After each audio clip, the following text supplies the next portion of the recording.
देह की तिजोरी में ऐसा कपाट खुल जाए भगवान, इस देह की तिजोरी में भक्ति का बीज ऐसा स्फुटित हो जाए कि हमारा जीवन सार्थक हो जाए, देव प्रवेश करे।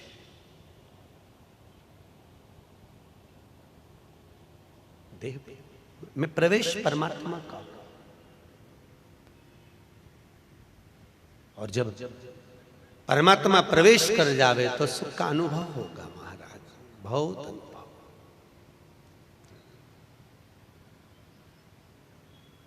दुनिया के लोग पूछेंगे जो तुम इतना मुस्कुरा रहे हो क्या गम है जिसको छुपा रहे हो। याद रखना, संतों के पीछे दुनिया के लोग ना धोखे पड़े रहे।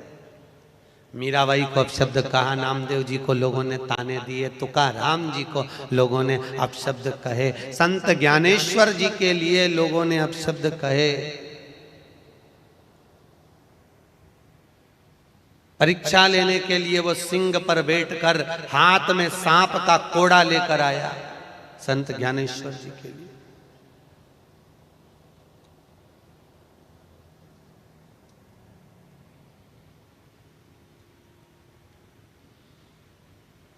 वो सिंह पर बैठकर आया था, वो दीवाल पर बैठकर चले गया। तो जीवित को लेकर आया है, वो निर्जीव को लेकर चले गए। निर्जीव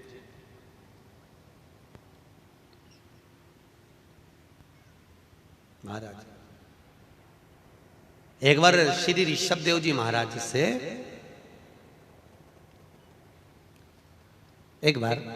श्री ऋषभ देव जी महाराज से उनके पुत्र श्री भरत जी ने पूछा,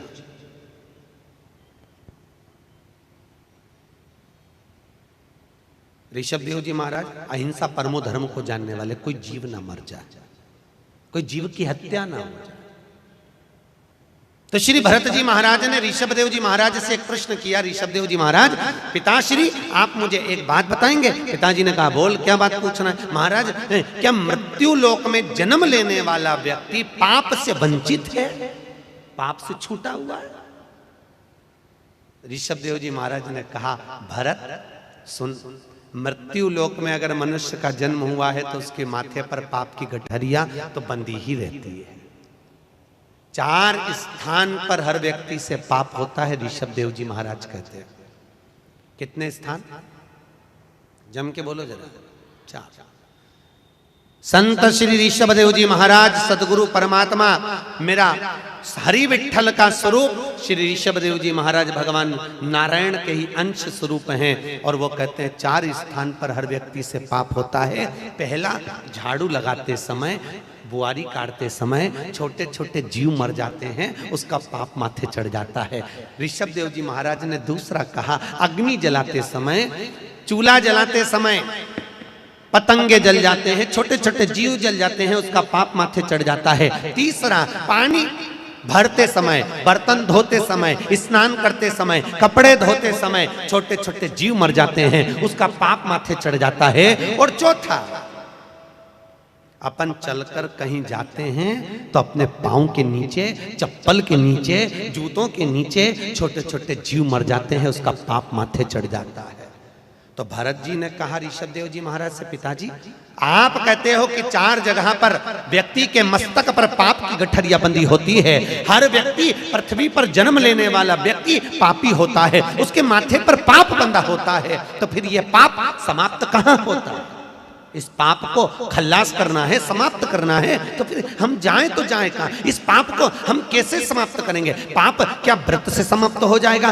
पाप क्या मंदिर जाने से समाप्त हो जाएगा? पाप जपे तो समाप्त होगा तो होगा कैसे? तो कहा अगर पाप को समाप्त करना है तो ऋषभ देव जी महाराज कहते हैं जहां सत्संग हो रहा हो, जहां भजन हो रहा हो, जहां कीर्तन हो रहा हो, जहां प्रवचन हो रहे हो, जहां नाम जाप चल रहा हो, उस पंडाल में तू प्रवेश कर जा। जैसे ही पंडाल में जाएगा, जैसे चप्पल बाहर रह जाती है, उसी तरह हमारा पाप निकलकर बाहर चले जाता है और हम निर्मल मन से कथा कर सो पान कर लेते। ऋषभ देव जी महाराज पाप बाहर। इसीलिए तो बीच बीच में हम लोग कहते हैं कि कथा चलते में बीच में उठ के घर नहीं जाना चाहिए। सुना कि नहीं सुना? संत लोग कहते हैं ना कथा के बीच में घर मत जाओ। क्यों नहीं जाओ? क्योंकि तुम सब कथा में आए, अब इतने सारों का